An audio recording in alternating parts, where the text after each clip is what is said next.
Sveiki prisijungę. Welcome everyone. We've been asking everyone to drop hellos, sakyt labas per mūsų chat, but it's really just such a pleasure to see all of you on the screen together. Mano vardas yra Skaidra Pudžiūnaitė. My name is Skaidra Pudžiūnaitė, and we just want to remind everyone that this session is fully bilingual. Tai jeigu norit kalbėt arba klausinėt lietuviškai, if you want to ask questions in English, whatever your language of choice is highly recommended and encouraged. Yra žmonės, kur nesupranta angliškai su mumis šiandien. There are some people who don't understand, there are some people who don't understand Lithuanian with us this afternoon. So we're just trying to make this as accessible to all.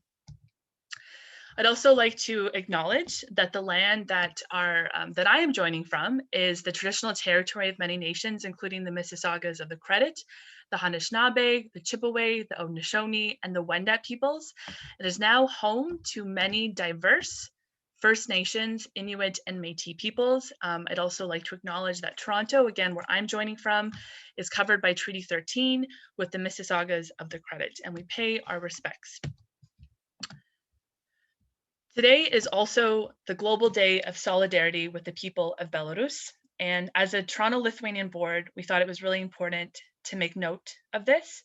According to Svetlana Chustungskaya, the opposition leader of Belarus, Friends of Belarus can show solidarity by participating in events and rallies, releasing publications on the subject, displaying national Belarusian white, red, white colors, writing letters to Belarusian political prisoners, donating to solidarity that helped the repressed compatriots, contributing to issue-related online flash mobs, and making posts bearing the hashtag Stand with Belarus. Pictured in the slide are also the events of this summer, where our Toronto Lithuanian community and Lithuanians across Canada linked arms in a physically distanced way with the people of Belarus and Canada to signal to Canada and the world that the people of Belarus continue to fight for justice, democracy, and freedom, a reality Lithuanians experienced not too long ago, and really dovetails nicely into the discussion and presentations we'll be diving into today. So mūsų darbotvarkė, our agenda for today. We'll do a very brief Toronto Lietuvių Bendruomenė pristatymas.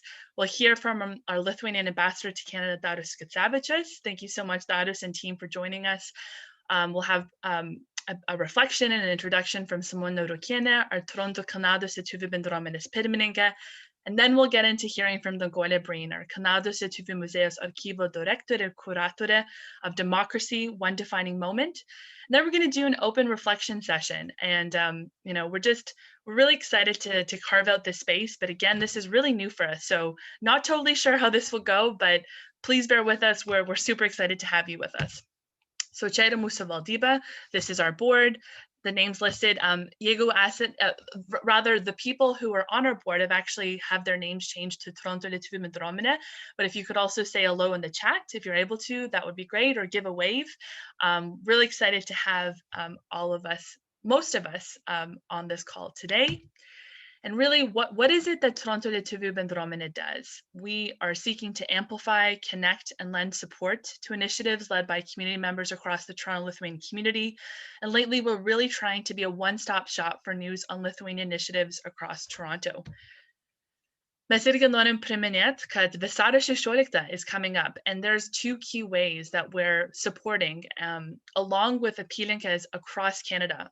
For the first time ever, Vasario 16 will be celebrated online with chapters across Canada via Zoom on the actual day, on Vasario 16 dieną. So please save the date. More information is being shared. We're going to send an email blast for Toronto Apylinkę members, and we'll be promoting it on our social media. And also want to give a shout out to Kanados Lietuvių Muziejaus, who are leading the charge for also the first Canada-wide Lituaniška mokykla Vasario 16 šventė, which will be happening on Saturday, February 20th. They're actually looking for volunteers. So if you know of people under the age of 35 looking for hours or looking to get involved, perhaps your kids, perhaps yourself, please spread the word. They're easily found on Facebook. And how can you stay in touch with Toronto Lietuvių Bendruomenė? We have two places on Facebook. We have Toronto KLB page. We have a group with over 900 members. We have a newly established Instagram page with over 300 members. And always, please feel free to email us at torontoklb@gmail.com. We're also just looking to do better with our communication. So if you have any thoughts, we'll be sharing actually a survey following this event. So really, really welcome your thoughts, suggestions, or if you're interested to help us or get involved, please let us know. So with that, labai norėčiau pristatyti Darius Skutzevičius, our Lithuanian ambassador. Thank you so much, Darius. Really, I just want to say that Darius has been instrumentally getting involved with the Lithuanian community at the grassroots level and has helped us connect in these distributed times across Canada. So really, truly, thank you so much. And Darius, over to you. Ačiū labai. Just don't understand now, Skaidra, in which language should I talk? Lietuviškai ir angliškai, bet kokia kalba. Okay. So, dear friends, it's a really great honor for me to join you this afternoon for this wonderful initiative by Toronto Community. Andris, Latvian community, thank you for joining us. I see lots of familiar faces, Kazimieras, Paulius, Antanas and Snaigi is here, L. Pace is here, and lots of others. And what is extremely exciting is to see young people also joining us for this event. People who even were not born during January 13th events. They are interested to know better, to understand better the history, and to understand better what was the role of Lithuanian community here in Canada during all these events. So really, when we are preparing now for February 16th event, and we were collecting some photos and some greetings from Canadian officials, and it's something amazing to see, pictures of 70s, 60s, how Lithuanian community was united during those times, and this was lasting and is still ongoing till now. But the role of Lithuanian community 30 years ago was really very important. With all those strikes, with all the petitions, with meeting government representatives, with participation in debates on the Hill, what parliamentarians were talking, what was the response by, and we see that Canadian politics is very much domestic oriented. By this, I want to say that if not community and its role here in Canada, nobody knows what Canadian reaction would be. So really, thank you very much for what you've done in this important and difficult path in Lithuania's independence case. And of course, second thanks goes to Danguole and Museum-Archives. When I arrived last year, approximately at the same time, we started talking what we can do together, and Danguole did an amazing job with the team, collecting all those documents, all those pictures together, and really we are proud to be part of this process. You can count on us. We will be supporting you in all your upcoming projects. And this year is also important because it's 30 years of restored diplomatic relations between Baltic countries and Canada, which we will celebrate in August or maybe beginning of September. But yes, by saying this, really proud to be here with you today. Really proud to see community's role 30 years ago, and looking forward those difficult, strange times to reconnect again with you, as Skaidra already announced, on 16th of February, 7 p.m. Toronto, Ottawa time. For others, it might be a bit earlier, but we will have a concert from signatarų namai, especially for us, by young Lithuanian artists playing Lithuanian and Canadian songs with greetings from across Canada. So really looking forward to this event, and everybody is more than welcome to join on 16th of February. Thank you, Skaidra. Ačiū labai visiems už tai, kad esate ir labai malonu būti su jumis. Ačiū. Labai ačiū, Dariau. Wonderful. Okay. Dabar noriu pristatyti mūsų Toronto Lietuvių Bendruomenės pirmininkę Simona Rukienė. Simona has actually been on the board for over 10 years now and has been our president for nearly 2. And what I loved about, when I was asking her, like, how do I present you? And she was saying, when people ask me, what is the background of Rukienė? Where does that come from? She always makes a point to show people and should not only show people where it is on the map, but invite people to ask questions about what it means to be Lithuanian. And that is a wonderful way to lead into Simona, who will share a few greetings. Over to you. Labas vakaras visiems. Ačiū ambasadoriui ir ačiū Skaidrai už tokį gražų pristatymą. Toronto apylinkės valdybos vardu norėčiau visiems padėkoti, kad šiandieną susirinkote tokią šaltą popietę ir prisijungėte prie mūsų pirmosios Zoom paskaitos. Aš trumpai norėsiu pasveikinti visus ir angliškai. I would like to thank you and welcome everyone to this live Zoom session, and it's my honor to introduce you all to kick off a highlight of our discussion with Danguole Breen, who is a director of Canadian Lithuanian Archives Museum and a curator of Democracy, One Defining Moment. What's so special about this event is that we are all bringing together multiple perspectives, generations, and lived experiences under one Zoom session, which is happening today. Didelis ačiū Danguolei Breen ir Aleksandrui Valavičiui už jūsų nuostabų darbą, išlaikant mūsų lietuvių istoriją, paveldą ir organizuojant tokias įdomias parodas. 1991 m. sausio 13 d. aš gyvenau Lietuvoje, Kauno mieste. Dar buvau visai maža mergaitė, todėl mano prisiminimai tai yra blankus. Bet puikiai prisimenu, kokia ta diena buvo liūdna, bet pergalė didelė. Todėl šiandien norėčiau su visais pasidalinti savo geriausios draugės, mamos, buvusios Pasaulio lietuvių bendruomenės ir Seimo komisijos pirmininkės, dabartinio Seimo narės Laimos Mogenienės gyvais atsiminimais apie sausio 13-osios įvykius. Aš tiesiog trumpai jums neskaitysiu gal visko, bet tokius tiesiog, kas mane tikrai asmeniškai labai palėtė ir kaip aš skaičiau pirmą kartą, tikrai net apsiverkiau. Sausio 13-oji viena didžiausių mano gyvenimo dovanų.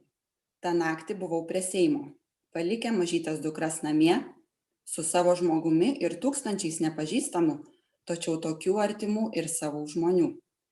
Seimo lange jaunas kunigas Robertas Grigas, kalbantis žodžius nuo Dievo, kurie akimirksniu padrąsina minią ir kiekvieną minioje, užtraukia Marija, Marija. Suklumpame pažliugusime purviname sniege, ten, kur stovime. Visi, vyrai, moteris, jauni, seni, apsirengę kukliais palteliais ar brangiais kailiniais, tai nesvarbu. Giedame, kaip kam išeina, visi. Man ir daugeliu kitų giedoti trukdė nesuvaldoma rauda. Kažkas Seimo lange skaitė žuvusiųjų pavardes. Maldavau aplinkinius tylos. Mano brolis tąnakt buvo prie bokšto ir man mirtinai reikėjo išgirsti tą sąrašą. Nėra, vadinasi gyvas. Gyvas.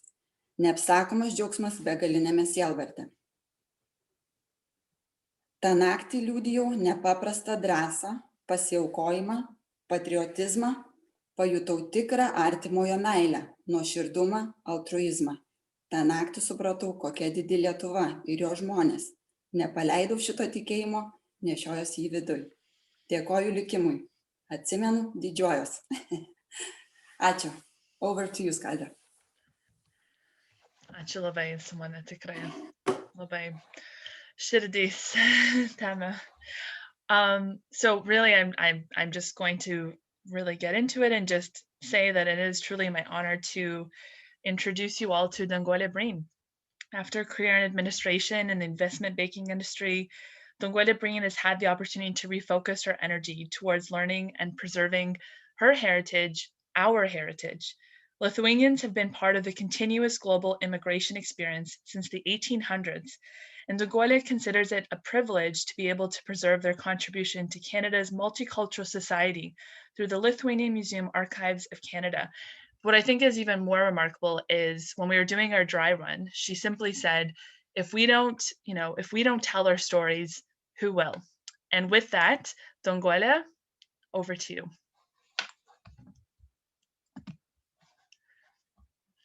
Once we find you and get the screen shared. I know you're here. Just gotta locate you. Yes.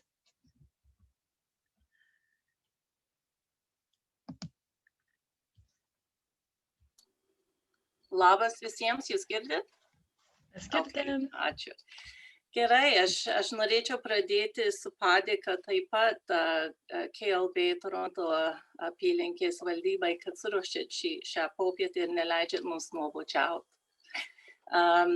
Aš pirmiausia trumpai supažindinsiu visus dalyvius su pačiu Kanados Lietuvių Muziejum Archyvo ir tada mes pakalbėsim apie pačią parodą Democracy One Defining Moment. Šie metai yra labai ypatingi už tai, kad Lietuvos centrinis archyvas švenčia savo 100-metį. Tai Lietuvos Respublikos Seimas paskelbė šiuos visus metus archyvų metus su šūkiu Archyvai praeitis ateičiai. O dabar aš pereisiu į anglų kalbą ir pakalbėsiu apie mūsų muziejų archyvą. Our story begins in 1983 when the Kanados Lietuvių Bendruomenė, or the Lithuanian Canadian Community National Executive, recognized the need to preserve our story and started talking about the possibility of establishing an archive. Around the same time, Lietuvos kankinių parapija Napilio sodyboje offered the opportunity to build an addition to an existing central hall, which could house the archive as well as the museum. And this in fact happened so that our doors opened in the fall of 1989. That means that for over 30 years, thanks to previous directors, thanks to many volunteers, to the financial and community support, we have been functioning as a museum archive in all that time. In case you haven't found us, I wish I could say this is the entire building and structure is the museum archive, but we are in fact actually located on the second floor of the building that's on the right. Our vision is to preserve and promote the historical and cultural legacy of Lithuanians in Canada. And our mission is to build a comprehensive resource for those of Lithuanian heritage in Canada, for the Canadian community at large, and for all those with an interest in Lithuanian culture internationally. So what do? We collect information, donations, according to established parameters. We preserve the material that is donated to us. And one of the most important components of the preservation of the material for future generations is digitizing the material. And quite a large initiative is to digitize our audio-visual collection. And Alexandras is managing that process for us. We organize the material according to principles that are specific to archives, museums, and libraries. We promote or share our information by marketing through exhibitions, events, and also, of course, through our website.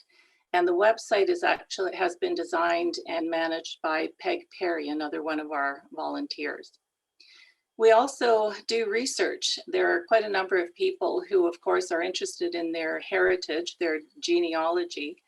And we also get various subject requests from researchers around the world. Because we're small, we still have technical operations that we have to worry about. So we do have a bit of administration, finances, and facilities type things that we also manage. Our material is organized into 4 basic collections: the archive, which houses actual documents that have been collected on organizations or individuals. We have our museum collection, which would be individual artifacts, like things, as opposed to printed material. Our library, which has printed material, of course, it's books and journals. And we have an ever-growing digital collection of our material, our other documents and artifacts. And this would be what we look like on a good day when we're all organized.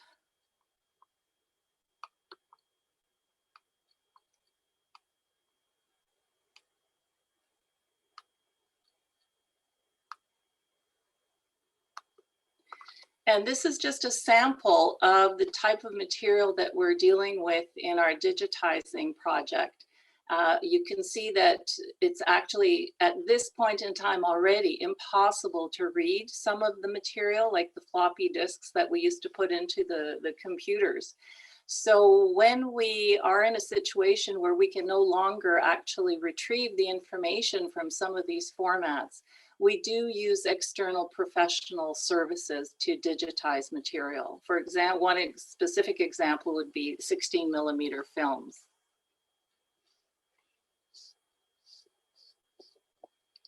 So as Skaidra mentioned, I think the way that I was able to answer a question to myself is, why is it important for us to collect all of this information, to organize it, to make it accessible to people? It relates to a story where I went to a gallery at the St. Lawrence Market here in Toronto, and the exhibition that they were showing was the history of immigration in Toronto. And I thought, fantastic, I really want to see how they show the Lithuanian immigration story, which is part of Toronto's history. So I went off to this exhibition, I'm looking at it, it's all chronologically arranged. I'm looking at it, I'm finally reaching the point when we would have had the largest influx of immigrants from Europe, which would be the post-World War II time period. And of course, you're reading about all of the various ethnic groups that were immigrating at the time. So they've got Hungarians, Czechoslovakians, you name it. And I did not see anything about Lithuanians. And the way they described it was, and other groups. So I'm going, oh, I guess we fit into those other groups. But they didn't even put in an asterisk to identify the other groups. So in effect, we were not even represented, not even as a member of the Baltic community. So that really struck me, and I thought to myself, if we don't tell our stories, no one else will. And in essence, that is what we do. We tell stories. Every single object, everything that comes into our museum that we keep for posterity has a story behind it, whether it's a piece of paper or a document. In this case, it is the communique that Canada establishes diplomatic relations with Lithuania in August 1991. There's a massive story behind that document. There are personal stories behind a document or artifact like this. This is a personal story of a family immigrating iš Lietuvos, and it's told through the eyes of a child. We have our famous bar of soap from the 1930s, Žuvelė ir Ponia Tarvydienė. I think you can remember this from our exhibition. It tells an economic story, because Lithuania was newly independent in 1918, And the push was on to buy Lithuanian manufactured products. At the bottom left, we have a story of an organization. In this case, it represents Kanados Lietuvių Muziejaus, which is told through photographs and other documents. And last but not least, we have a frying pan. And this is an artifact, actually one of the most recent artifacts that we have acquired. And it is a frying pan that was owned by someone, a resident of Vilnius Manor here in Toronto. And last spring, he would take that frying pan outside every night at 7:30, and he had a little hammer and he would bang this frying pan along with thousands of other people in Toronto who were making noise and clapping hands in appreciation for the frontline COVID-19 workers. The individual artifacts tell stories, and then we also tell stories in an exhibition format. This is an example of our in-house exhibition, or an in-house exhibition it was called Stiklas, and it was Daina Puterienės artistic photography exhibition.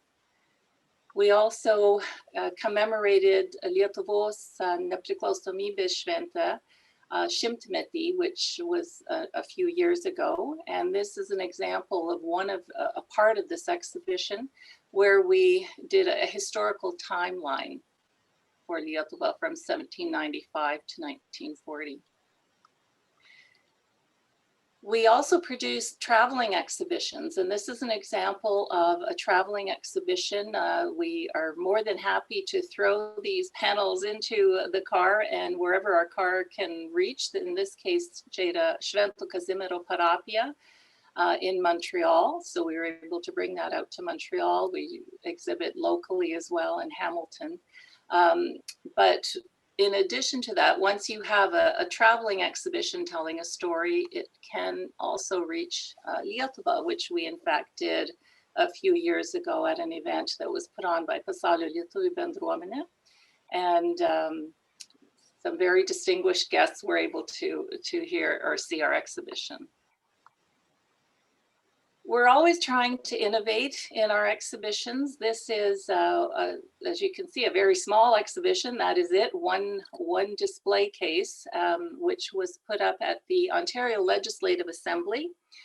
And we thought, okay, the topic was Lithuanian folk instruments. Well, you can take a look at these folk instruments, but wouldn't it be interesting to hear them? So in this case, I don't know if you can see it, but in the sort of the bottom right-hand corner, there is a QR code. So this was our first attempt at connecting an exhibition, a physical exhibition, to a virtual exhibition, which was then posted on our website that included much more information about the instruments, as well as the ability to hear what they sound like. This is our famous drive-through Zeppelinai / drive-through exhibition event that we had last year in May. Lietuvos kankinių parapija was planning to do their traditional kapų lankymo meal as a drive-through opportunity, and we added to that by including a drive-through exhibition that people could look at as they waited to pick up their Zeppelinai. And this particular series of photographs we posted on Facebook, and we have set a record, certainly for us, in terms of the number of people that were reached through Facebook. And the number of people was 11,500 people. I don't know if we'll ever meet that target again. Unfortunately, COVID continues, and so we continue with our drive-through exhibitions and QR codes, leading people to virtual exhibitions on our website. Okay. So at this point, I'm just going to try to switch us over to the actual exhibition. Democracy, One Defining Moment. So if you'll just bear with me for one moment.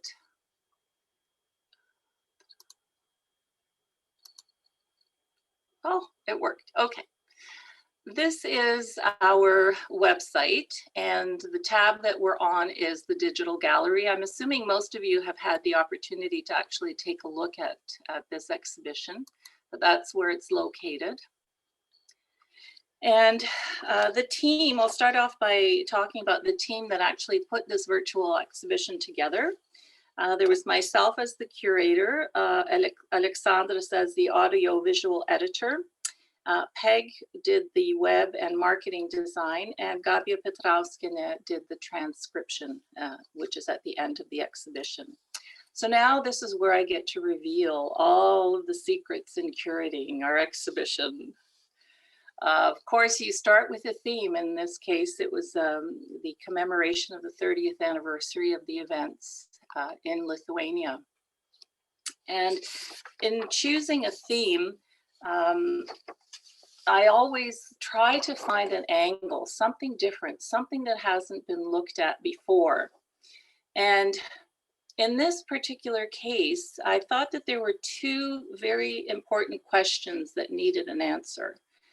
And the first question was, here we are in Canada, and these amazingly significant historical events are happening in Lithuania. So how can we relate to that? That's what I wanted to investigate. And the second one was, why is a person willing to put their life in danger for the sake of a cause? I really was hoping to try to get an answer to that question. In fact, that question was put to someone. My sister was able to actually, through a phone call, was able to contact someone who was at SEMAS during this time period and pose that question. And the answer that this person gave was that once you make the decision to stay and possibly die, the rest simply falls into place. You don't even think about it anymore. You just do what you have to do. So the thought that struck me was that this must be such a defining moment in a person's life that comes very rarely, but it's got to be very defining. I looked up the definition of defining moment. And the definition is a point at which the essential nature of a person or group is revealed. And I thought, that's it. That's the title. This is what we're talking about here. It's democracy, one defining moment. So what we did next was we set the historical context, because I think, you know, after 30 years, we need a reminder of what the facts are around the history that led to the situation in Lithuania. So that's what we have represented here. And then we wanted to really commemorate the 14 people that lost their lives that day. So this is just a very, very simple, consider it a very small memorial to the 14 people who were the ones that faced their defining moment in life. And in fact, it became their final moment in life.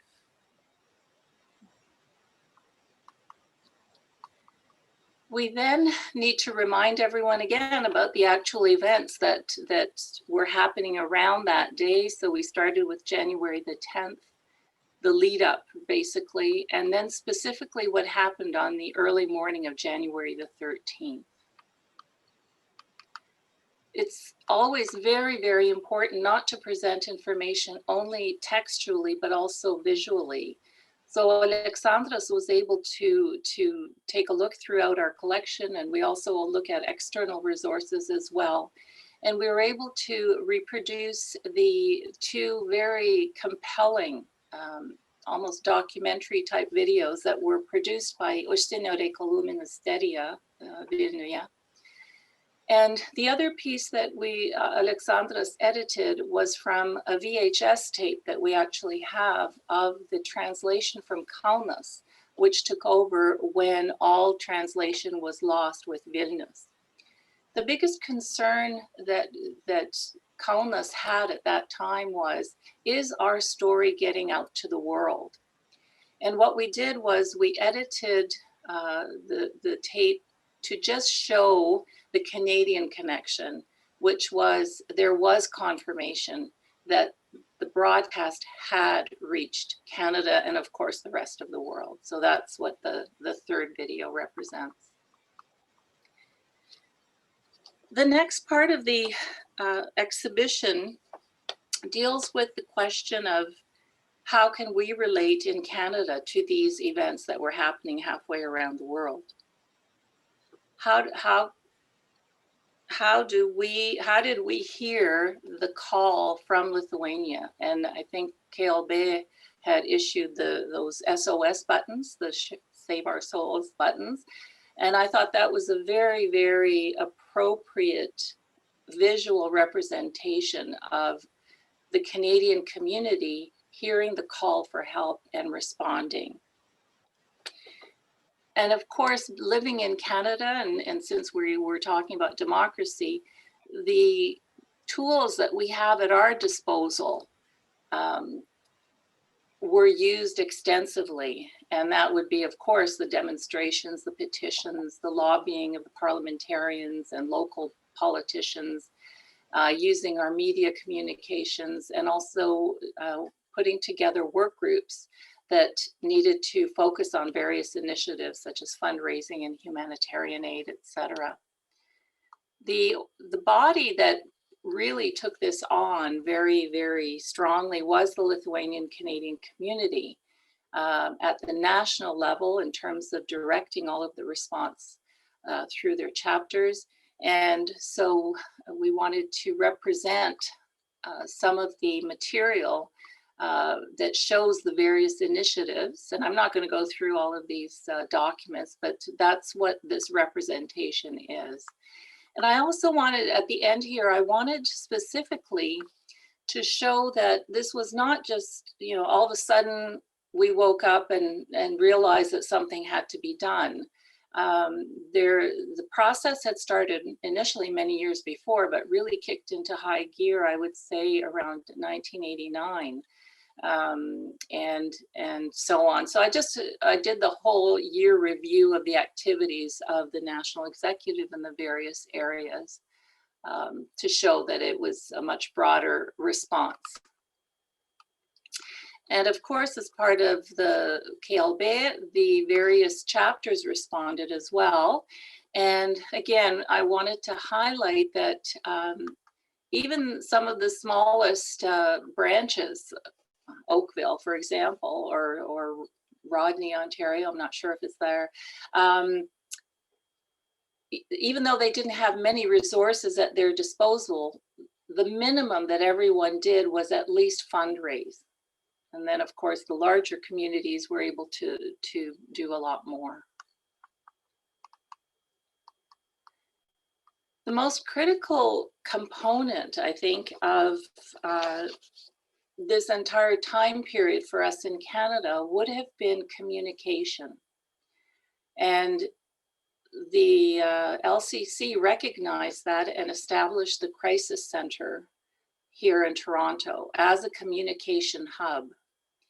And I hope there are people participating today who were there and can shed some more light on this. But I believe that at that time, the way that people were communicating was through faxes. We didn't have our little iPhones in our pockets available to us. So it was faxes coming through from Lithuania, from the New York Information Center, from wherever, all around the world. And the volunteers at the Crisis Center, which was headed up by Daria Dixnita Powell, would have received the information, would have digested the information, would have assessed it, would have redirected it to the appropriate people who were involved in various projects. So once again here, I'm just giving an example of the types of communication that would have been flowing through. And other initiatives. And also what I included was the words of a volunteer, Laima Sheshkoviana, who was there actually January 12th into January 13th. And her from a personal perspective, what it was like working at the Crisis Center. This represents really how much influence I think the Baltic community was able to exert on the federal level politicians specifically. Of course, there was additional support from other levels of government as well, municipal level. But I wanted to show the actual, how does this process, what's the end result of this process? And it is represented in the House of Commons debates and also the Senate debate, where the foreign minister is questioned about the Canada's response to the events. And the last part that we focused on was the press and how everything was presented, how the events were presented in the press. The newspaper headlines, if you go through them all, will tell you the entire story. And there was extensive press coverage, I would say, right from 1990 in the Canadian press. So that's represented there. And of course, the television coverage was extensive, but unfortunately, due to copyright restrictions and finances, we were not able to do a series, an edited series of some of the wonderful interviews that took place locally as well as nationally. So all that we were able to show was a list of some of the broadcasts that were made, and then 2 sample interviews with corresponding transcriptions.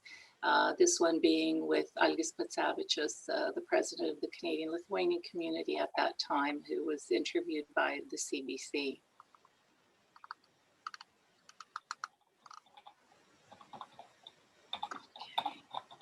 The exhibition was launched on January the 7th.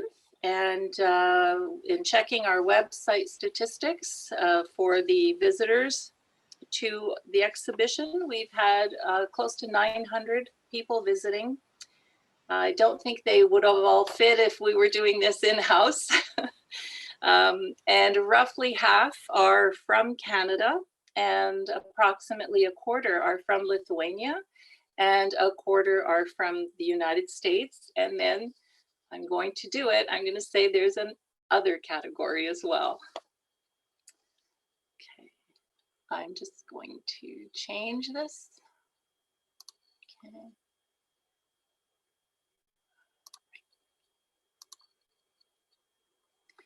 All right, and just to finish off, I'm just going to plug what we're working on next, and that is a very comprehensive exhibition that will look at the Lithuanian Canadian contribution to the entire time period that's considered Lietuvos atgimimo laikotarpis. So that would be 1988 to 2004. And we are also working on an exhibition that's called Foreign Footsteps in the War of 1812, because that is the very first opportunity that we have to take a look at a recorded document that tells us that there were Lithuanians that stepped on the soil, on Canadian soil in 1812. So that's what we're working on next. And here's the team, the core team that is working at, that has been there, I guess, since about 2014 right now. There's myself, Aleksandras Valavičius, Peg Perry, and we should probably add a whole bunch of other pictures of the volunteers that dedicate their time and skills to our efforts. Labai ačiū už dėmesį.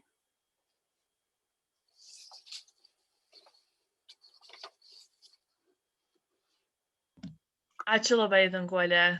Tikrai, yeah, let's just, let's take a moment to virtually applause. Tikrai, tikrai. That was spectacular. And I mean, the comments are overwhelmingly positive. Tikrai, ačiū labai. And, I think in the interest of time, we do want to definitely get into some open reflection, but I think, Danguole, maybe as one question that I think is important to ask, since we do have such a captive audience of enthused Lithuanians, how can we help?